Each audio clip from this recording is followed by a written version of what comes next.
lo cual estoy cierto y seguramente estaremos muy atentos a lo que nos diga. Ya después platicaré con él para poder discutir un poquito, porque dentro es otra cosa. Muchas gracias, Mr. West. Para poder explicar el Día del Economista, que fue el día 6 de noviembre, yo creo que el Colegio de Economistas de aquí de Puebla, por conducto de Jorge Moreno Valle y de la vicepresidenta Ariana y todos los integrantes con el Consejo Directivo Estatal, es muy importante. Es muy importante no por el hecho mínimo de festejar, sino porque yo creo que debe ser un momento para poder discutir y despertar el espíritu crítico de los economistas. Por formación, somos un gremio de profesionales que nuestra obligación es ser crítico, enormemente crítico de lo que acontece en nuestro país, en materia económica, política, social. El Colegio de Economistas estamos justamente haciendo una cruzada nacional, como yo le llamé, cuando tomé posesión como presidente del colegio en abril pasado, una cruzada nacional para formular algo que requiere nuestro país. Y lo voy a decir muy rápidamente. En la historia económica moderna de México hemos tenido dos grandes momentos, de 1930 a 1980, casi 50 años de vida económica, de un modelo de economía que fue el famoso modelo de economía cerrada, después se convirtió en el modelo mexicano, donde México salía pues justamente de la gesta revolucionaria y donde tuvo un proceso largo, ciertamente, pero de crecimiento sostenido durante casi 50 años a tasas que eso nos olvidaron a los mexicanos. Tan solo crecíamos al 6 o 6.5 promedio anual. Pocos países hoy en el mundo crecen. China crece al 10% durante los últimos 25 años, la India alrededor del 8%, Brasil al 7 o 8% en los últimos años, Corea del Sur, Singapur y algunos otros países de América Latina. Qué envidia ver cómo países están corriendo mucho más a prisa de lo que nosotros corremos. Nos estamos quedando rezagados. Nosotros hemos crecido poco en los últimos años. Pero aquel modelo en el cual creció se agotó, porque todo al final del camino, el mundo cambia y México tenía que cambiar. Generó sus propias imperfecciones, como todo modelo, generó sus propias controversias, sus propias insuficiencias y tuvimos que cambiar. En 1981, en un debate del Congreso Nacional del Colegio de Economistas que se hizo en Guadalajara, un enorme debate cuando el colegio era lo que era el colegio, cuando se debatían las grandes políticas públicas de nuestro país. Y ese congreso en Guadalajara tuvo dos corrientes. La corriente llamada progresista de aquella época, donde estaba en la mesa sentado Orlando Cordero, hoy maestro de la UNAM, amigo, y Armando Lara, ya fallecido hace 3 o 4 años. Y del otro lado de la mesa estaba un joven economista que venía de regreso a México, que puede hacer su doctorado en Harvard, que se llama Carlos Salinas de Gortari. En ese debate se confrontaron los dos Méxicos, las dos posiciones ideológicas dominantes del momento, que empezaron a dominar el mundo. Y ya sabemos que ganó, que se 81, hace casi 30 años. ¿Y qué pasó en estos 30 años? Bueno, empezamos a adoptar el modelo de desarrollo, lo importamos en México, un desarrollo que era la corriente dominante en aquel momento y sigue estando en alguna medida la corriente en ese sentido. Un modelo de economía de apertura, aperturista, en un mundo global, cuando estamos globalizando, donde había que inhibir la participación del Estado mexicano en la intervención de la economía.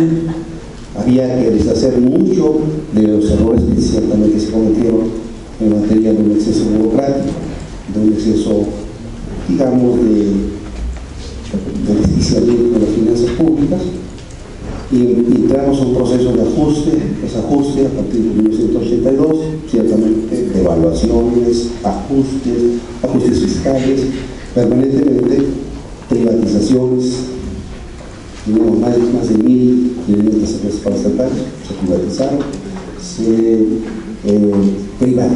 estatizó y no se privatizó la banca comercial en nuestro país, etcétera, etcétera, etcétera. Nos abrimos al mundo en el 93 con el Tratado de Libre Comercio.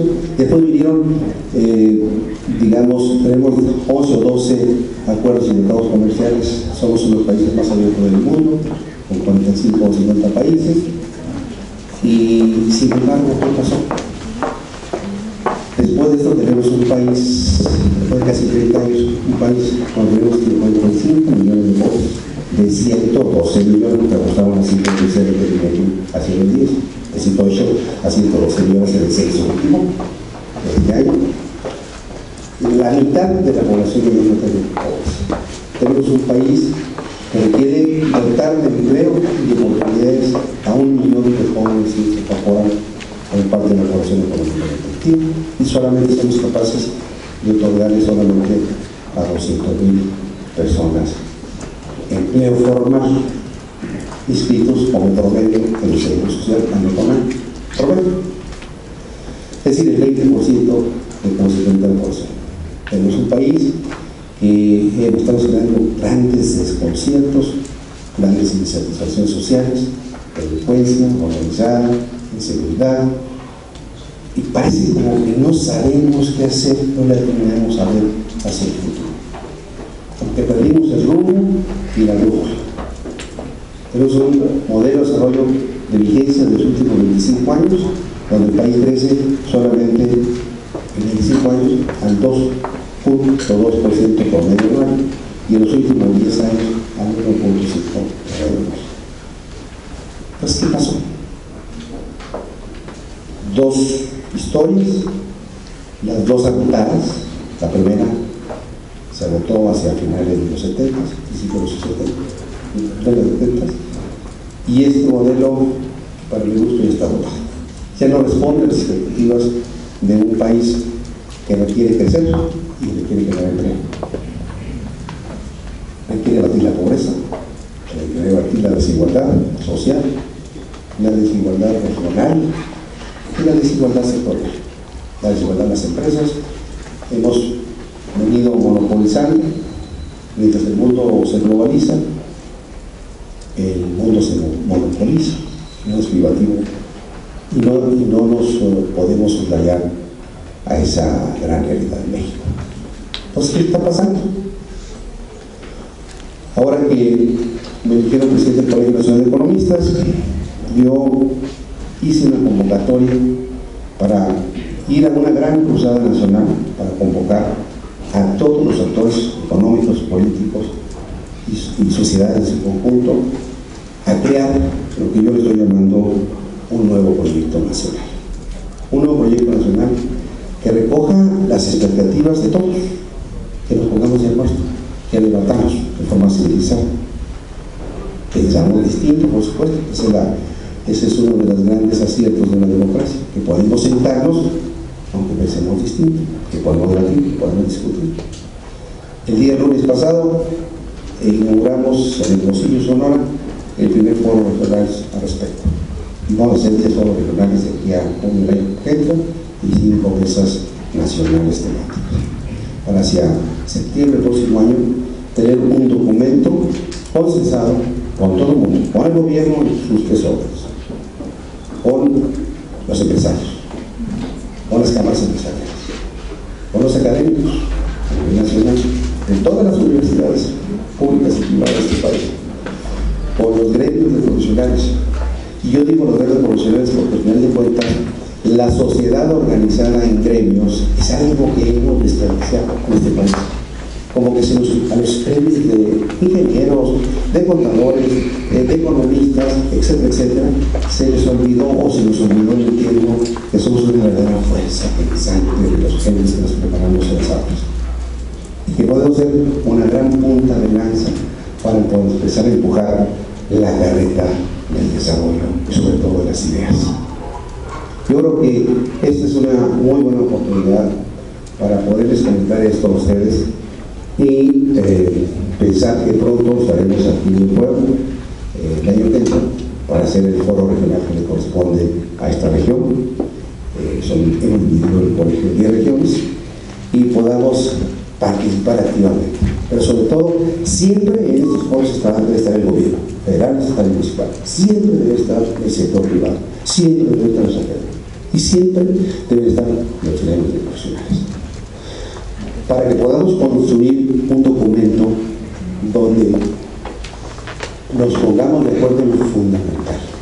En lo fundamental, aquello que nadie puede mirar hacia dónde debemos dirigir la brújula como país, que es lograr un país que tenga satisfacción social y bienestar. Porque al final de cuentas, un país que no le da satisfacción a sus habitantes es un país o un gobierno que fracasa. Entonces debemos sacudir conciencias y esa es la convocatoria que yo estoy haciendo. Vamos a lograr aquello en lo que nos podemos poner de acuerdo y en aquello que no nos podemos poner de acuerdo, que es evidente y puede ser cierto que no nos pongamos de acuerdo porque afortunadamente pensamos distinto. Será, diría yo, el matiz que deben tener los gobiernos. Un gobierno que le pueda dar un matiz a su política social, otro gobierno que le pueda dar un matiz a la forma de ver la política social, porque yo difiero de la política social de este gobierno, pero debe haber un fundamento, un eje de cómo debemos atacar la política social. Y así sucesivamente. Entonces, lo que no podamos poner de acuerdo, un gran pacto social y un gran pacto político, con las reformas necesarias, pero sobre todo utilizando los instrumentos que hoy por hoy tenemos. El gobierno tiene instrumentos. El artículo 25 y 26 constitucional dice que el Estado mexicano es el promotor del desarrollo. Sin embargo, nos hemos olvidado de recuperar esa gran máxima constitucional de que el Estado debe promover el desarrollo.